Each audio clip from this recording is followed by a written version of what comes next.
2.5, maybe almost 3, in the church nursery in the basement of First Christian Church in Boulder, Colorado. My little sister Carol had just been born. I was no longer the baby. I remember clearly sitting in the floor of that nursery trying to put pieces of the puzzle together and not quite being able to figure it out. I also remember Miss Shannon, who I thought was maybe 98 years old, but looking back on it, I'm sure she wasn't much older than I am now. Miss Shannon, kind, plump, gentle grandmother, sat down beside me. And she engaged me and spoke to me as if I were her age, asked me questions, helped me fill the puzzle, and the next thing I remember, she had taken me by the hand and lifted me up and put me on her lap in that rocking chair in that church nursery. Now at that time, I didn't know the 10 Commandments from a nursery rhyme. At that time, I didn't know the songs of faith that would have shaped me later on. At that time, I wasn't sure what the full range of what's right and wrong was. But at that time, this I knew.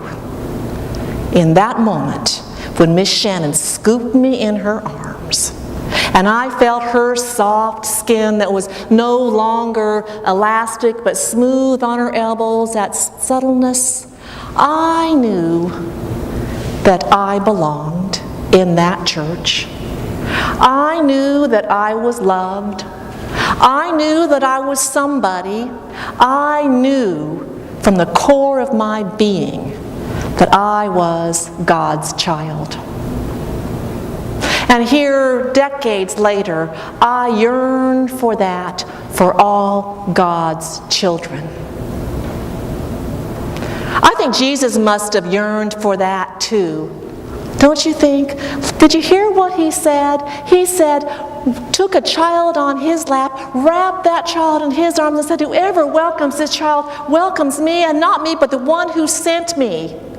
That yearning that Jesus had, that all God's children would know the love, know the God who loves them, that yearning. And my guess is that that child, decades later, never forgot the experience of being held in the arms of divine love. Let that whoever welcomes me welcomes the one who sent me. That phrase is as powerful and as confrontational as those words that Jesus said to the demon, "Get out." That word, whoever welcomes me welcomes the one who sent me, is as strong and powerful and as authoritative as Jesus feeding the 5,000, as Jesus standing up to the scribes and Pharisees, as Jesus healing a child who was sick. Those were powerful words, whoever welcomes me, because you see, that didn't happen. Whoever welcomes the child welcomes me and the one who sent me. Now there's some things about children that we do it does remind us that when we welcome children, we welcome that one who sent. We welcome, first of all, mystery, don't we? When we welcome children, we welcome wonder into our lives. When my son Sam was 3 years old, he was always wondering about various things out loud, and we would be driving down the road one day, I remember clearly, and Sam said, "I've been wondering about something, Mom." I go, "What's that?" He said, "Well, if God is everywhere, why aren't we running God over as we drive?" Well, before I could formulate some kind of answer that made sense, he said, "I know the answer. It's because God jumps up every time we get there."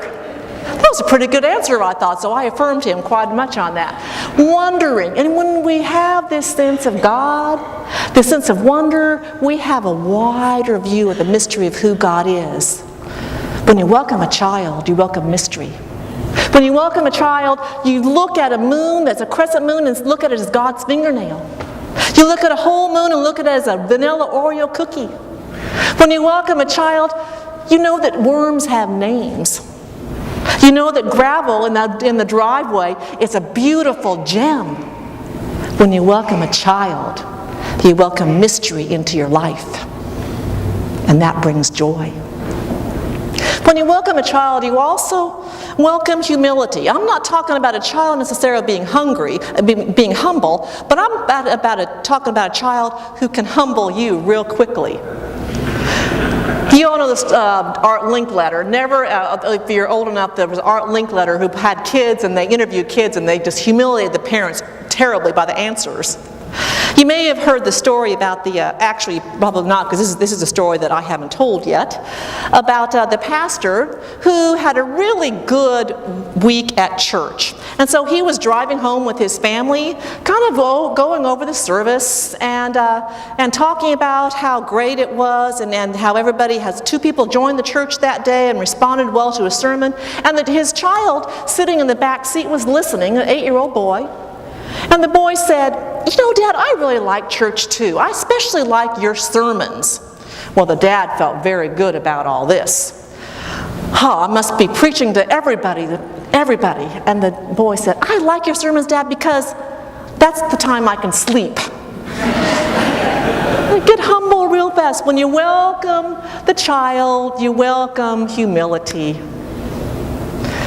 Whoever welcomes the child welcomes me.